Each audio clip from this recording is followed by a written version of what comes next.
welcome to another Village in Motion. It is a Wednesday, the second day of August. We're in those dog days of August, as you know, of summer. And I'm your host, Diane Gatsis-Havinga, and I'm really excited to be talking with Heather Shirley, who is our speech and language pathologist here on campus. Heather's been here for seven years, and she has come on the program sporadically with our outpatient rehab segments, but when she was here a couple months ago, I think, I said, you know, we really need to sit down and talk a little bit more about speech and hearing, because first, it's a subject close to my heart, kind of make my living off of it, I guess, but a lot of people on campus, and I'm going to include staff, because I bet you staff have the same issues in terms of experiencing hearing loss. You know, we read more and more that the younger folks are having more hearing loss because of, you know, the earbuds that they wear. You know, the baby boomers are suffering hearing loss because of all the loud concerts they went to when they were young. And of course, we have our residents who, as they age, unfortunately also experience hearing loss. And I don't want to forget about speech. Because I'm thinking, so let's start there. I'm thinking speech, there is speech loss as we age. Is that a correct statement? Absolutely. Depending on what the neurological conditions are that someone might have, we may have speech challenges, language challenges, voice challenges. Hearing goes along with that as well. And that's considered kind of standard, you're aging, kind of get over it? Well, I think a lot of it is determined by what neurological events may happen for someone. So take, for example, someone that has, let's say, Parkinson's disease. We've got hearing loss that comes as we get older. We know that a majority of the people that are above the age of 65 are going to have some form of hearing loss. So that's just a given in this environment that we work in. And then on top of that, if they have Parkinson's disease, you might have some speech problems that go with that. You might have swallowing problems. You might have some language difficulties as well as they progress through the process, and even cognitive changes. So depending on what's happening in the brain will determine the different areas they may find difficulty with. Now, if a person had speech issues when they were younger, and they overcame those with speech therapy through school, would that resurface as they get older? Sometimes it will, if it's someone that maybe has a moderate to severe level of dementia, where they're starting to go back a little ways in their thought processes and their physical needs and those type of communication changes that can happen. So sometimes, yes, you'll see some of those same challenges show up later. If they were a stutterer, and maybe for a short time, they were able to curb that on their own ways of compensation, but when they get older, it may come back. So it's not uncommon to see that. So is there anything a person can do to prevent it? I don't know if that's the right word, or to maybe starve it off, or you know, so it's not going to happen, say, at 70, maybe it will pop up more closer as in the 80s or something. Is there anything a person can do? It kind of depends on what their ability to compensate looks like. If it's someone that cognitively is doing pretty well and they've learned compensatory techniques for any speech problems, then more than likely that's going to continue later into life, because it's an ingrained way that they've learned. But if it's someone that maybe is starting to have, let's say, some stuttering, again, Parkinson's I'll use as an example, it's a little bit harder at that point, because the stuttering that shows up, the speech challenge, usually goes along with some cognitive changes, because it tends to be something that you see in the later stages of a Parkinson's disease situation. So, and then let's kind of jump to hearing, just as an overview. So hearing loss is kind of a given again? Absolutely. Absolutely. And I think people think, oh, I'm older, I'm going to have a hearing loss, but it also affects the whole communication aspect of the day. If you've got one individual in the home that has a hearing loss, then that's going to impact how people are going to communicate through their daily routine, how they're going to communicate in the dining room, how they communicate on the telephone. So it's a holistic challenge that we'll have. And sometimes people are very proactive with that hearing loss, and then sometimes maybe not so much, and that can also impact the communication. So do the two actually go together, speech and hearing? Can you have hearing loss, but, well, that doesn't make any sense. If you have hearing loss, I'm thinking, if you can't hear the sounds you're making anymore, you probably would have some speech issues. I look at it more as the communication issues. So if you've got a hearing loss, then that's going to affect your communication in general. So it may not be that you have a speech problem yourself, but that communication with someone else is going to be impacted because of the hearing loss that you have. So they're not, is it inclusive? So, okay. Definitely. So I may be jumping around, but I was thinking maybe we should start with what exactly, or how exactly do we hear? Can you briefly kind of give us Absolutely. a layman's or how this all happens? Right. So you've got sound waves, and those sound waves come in through your ear canal. So your pinna, this right here, is actually to help guide the sound wave into the ear canal. The size of the pinna can actually have an impact on how you hear. So if you ever go like this, you find that you hear a little differently. So the size of the pinna does matter as far as being able to hear effectively. The sound goes in through the ear canal. It hits that tympanic membrane, which kind of vibrates. That vibration then goes through 3 bones in the middle ear. From that area, it hits the auditory nerve, and that's what sends the signal to the brain. I feel like I'm in biology. Is it biology we learned that? I remember those 3 little bones and things like that. So if there's physical damage inside the ear, Yes. that can be any. It could be those 3 little bones you mentioned. It could be the canal. The ear canal. So it can be a combination of a whole slew of things. Absolutely. And depending on where the problem is will impact what sounds you're going to hear. So for example, you and I could have what we call a conductive hearing loss, which means that the sound that's going in through the ear canal is being blocked. That could be from earwax. So if you're someone that uses a Q-tip, you're running the risk of having a conductive hearing loss because it actually impacts that wax close to the eardrum. Or if you're someone like me, not that I want to talk about my earwax, but I do get buildup, and every so often the doctor removes it, and it's like, wow. You don't realize. I can hear everything. Yes. It's amazing, yes. Yes. And then of course if you're someone that's had tubes in your ear, which is really a tube that's in the eardrum itself to help alleviate the pressure that happens in the middle ear and in the eustachian tube, that can also impact because it does sometimes scar the eardrum, which is going to impact that vibration against those bones. So it really depends on where the hearing loss is. We've got individuals now, thankfully, that can wear cochlear implants that didn't have opportunities when they were younger and can now hear, even though they've had some auditory nerve damage. So it's really exciting to watch how communication has improved for those individuals that have different levels of hearing loss. So with the whole idea of, as you age, you also you lose that ability to hear the whole range of the sound spectrum, right? And it's the high pitches, am I saying that right, that you start to lose more so than the lower bass tones? Usually as we age, it is that higher frequency sound that is going to be impacted first. There's something called a speech banana that we look at on audiograms to kind of determine where somebody's speech challenges are from a communication standpoint with the hearing. And depending on where those deficits are in that speech banana will determine if it's consonants or vowels or both. And usually the higher frequency, like a female voice, is going to be harder to hear first.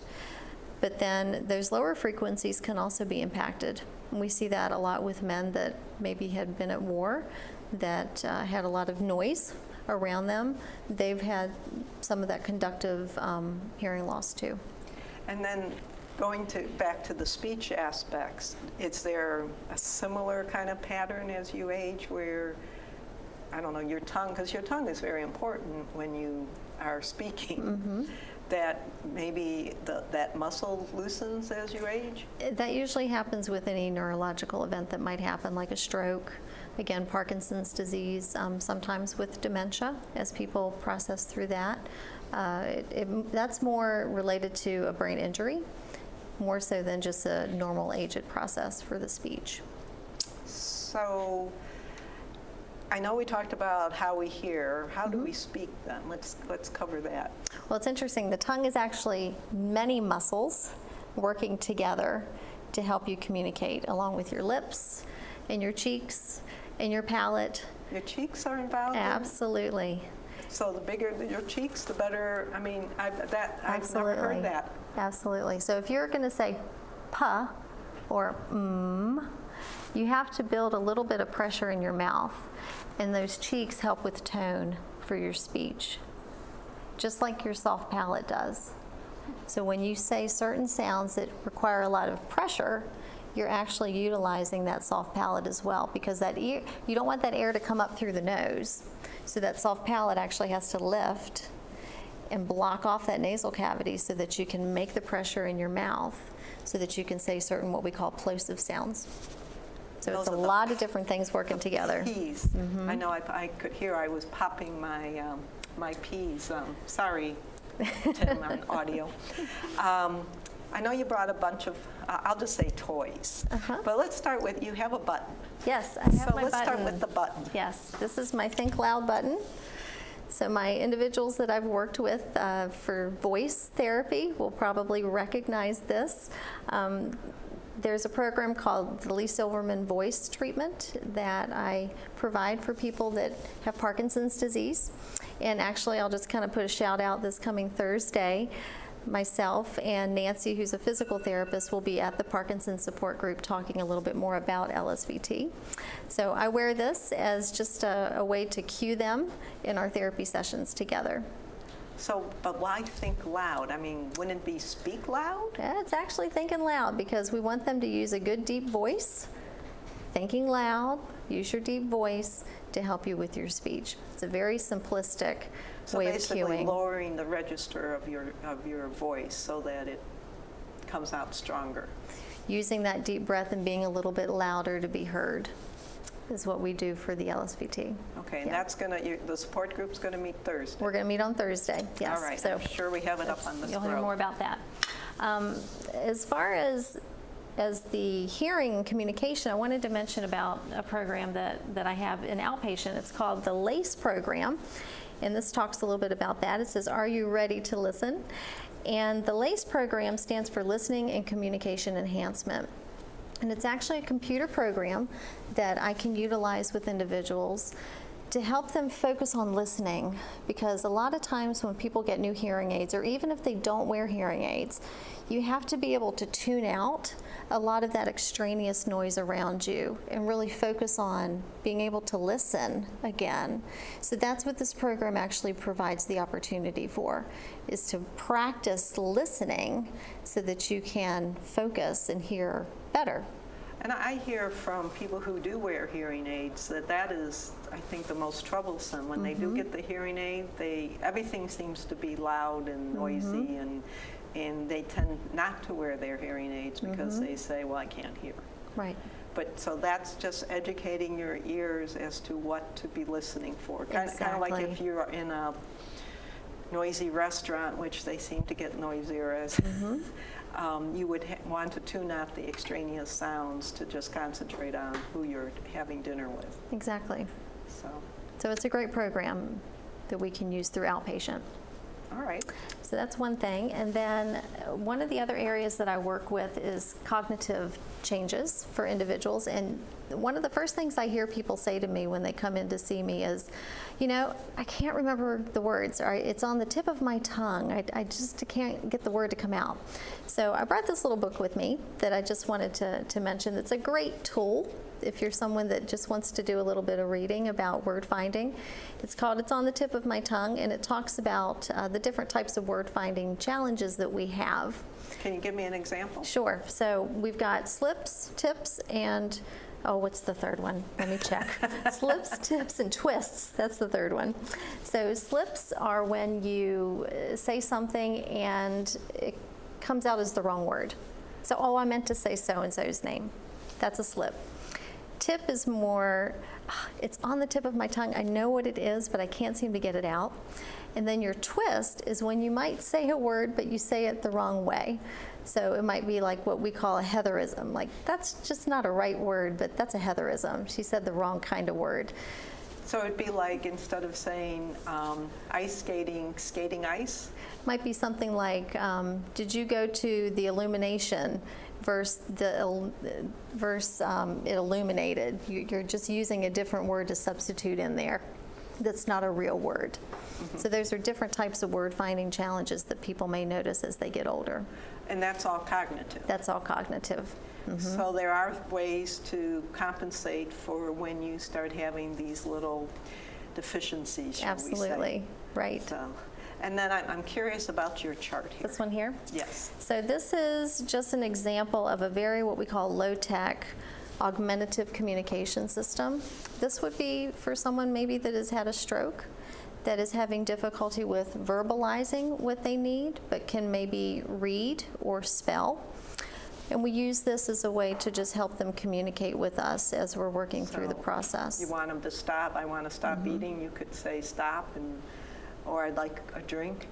Now, I'm thinking that the computers probably have replaced this, the iPads? Yes, we have. Thankfully now with iPads, they have a system that you can purchase that insurances will cover as an augmentative communication system. In the past, if you just purchased an iPad, insurance would not cover that as an opportunity for communication systems, but we can do that now.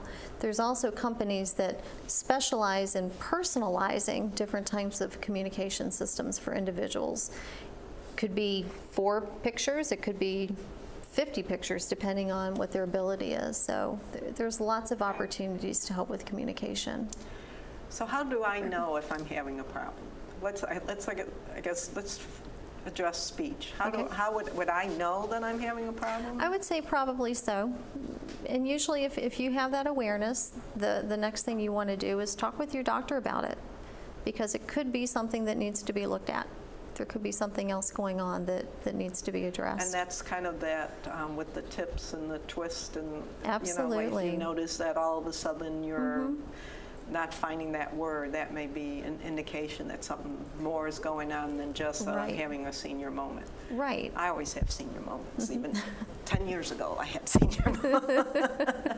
And what about hearing? How do I know if I'm having hearing issues? I think you'll know based on the way people are communicating back to you. If you've said something or that just doesn't seem appropriate to the communication, that's usually an indicator that something's not right.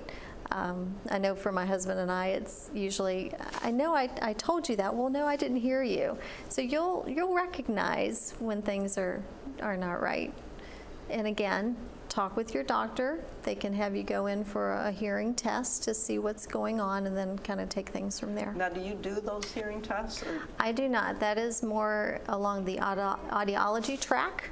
So you have the speech pathology and the audiology that kind of work together. We do have an audiologist here, which is great. I think all day on Friday she is here. And you can have your hearing tested in a soundproof booth, and then they can talk with you more about hearing aids if necessary. And we're, believe it or not, running low of time. But let's talk a little bit about hearing aids and assistant devices, because people tend to, I think, they shy away. Am I correct in saying that? When if you came to me and said, I think you need a hearing aid, am I going to embrace it, or am I going to go, oh, no, I don't? Probably more the latter. The thing with hearing aids, in order for them to be most effective, you need to wear them every day. And in this day and age, most everything is digital, so you don't necessarily have the opportunity to sit there and shift the volume. You might have your remote that does that, but the more that you adjust it, the harder it's going to be. It's better to just put them in, go through your day, practice strategies to help you with listening, to help you focus and attend better, and let that auditory nerve work through what it needs to do to help you hear better again. So it's definitely a learning process for the Definitely. actual ear. Is there a magic number that, in 48 hours, it's going to take a week? It just depends on the individual. And how much they use the And actual how much device. they use them. And I think, too, a piece that falls through the crack is people will get the hearing aids. They get a little bit of training the day they get their hearing aids. They might go back a week later, and then that's it. They don't get much training.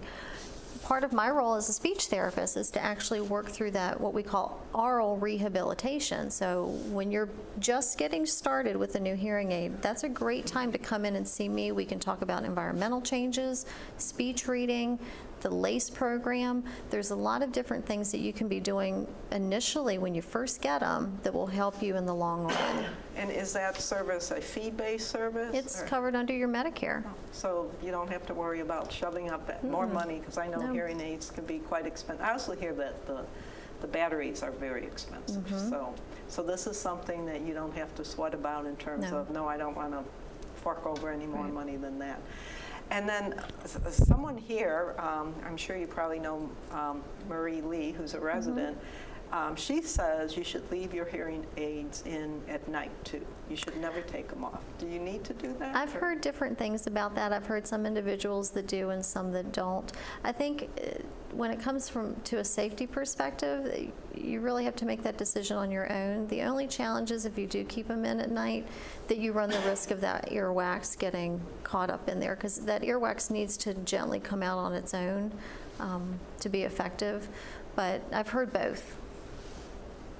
So in the short time that we have left, is there any issue that we haven't addressed that you'd like to, or? I think we've talked about a lot of different things today.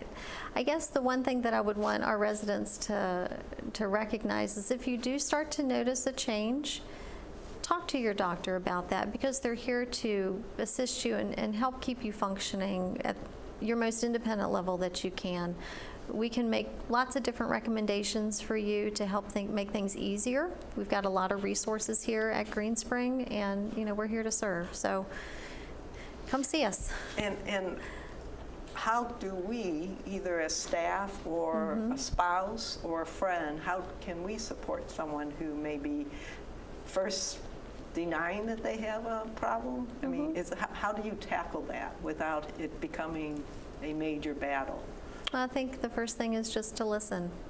Just to be there to listen, because sometimes it's just a matter of someone talking through that process because it's something new. It might be frightful for them.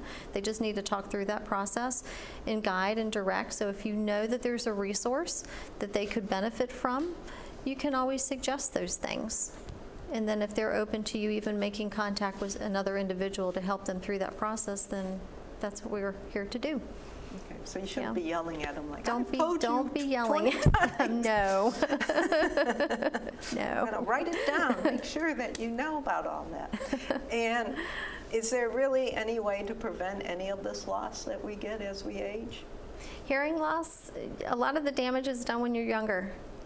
So if you kept those earbuds in and listened to your radio in your boombox when you were in your 20s. It was under the transistor That's where radio yours under was. Mine was right here. You'll probably have some hearing loss. It's something that just goes along with the process of aging. And what about Definitely. speech? Speech, I think, again, if it's not something of a neurological event that's happened, to have a speech challenge is not common. So there has to be something else that goes along with that for you to have the speech problem. So hearing is probably definitely more likely, speech depending on what else may be going on. Exactly. And tell us where you're located. I am located between Garden Ridge and Outpatient at Hunter's Crossing. I work both areas. We do have a home care therapist now. Her name is Ty. So we've got a nice continuum of care that we're starting for the speech services, but I'm primarily between Garden Ridge and Outpatient. So you don't have to be at Garden Ridge to use your service. Absolutely You can not. be independent. And if a friend or a spouse wanted information, they had a reluctant person, they could come and also talk to you Absolutely. to find out strategies or Absolutely. get advice. So if they want to contact me, the best place is probably to call outpatient, leave a message, I'll call you back. If it's something that is a personalized need with a loved one, I would probably want to see that loved one as well, and then do some caregiver education, all of us together, to make it most beneficial. So when you first started in this business, you said about 19 years ago. I've been here at Erickson for about 19 years. 19 years. And so you've been a speech pathologist for about that length of time too? A little longer than that. Longer than that. So what is the biggest difference you have found from the time you started till now that you would say? In my field? Ooh, that's a great question. I think from the adult population, what's been most exciting to see is how we've been able to support people that have cognitive changes.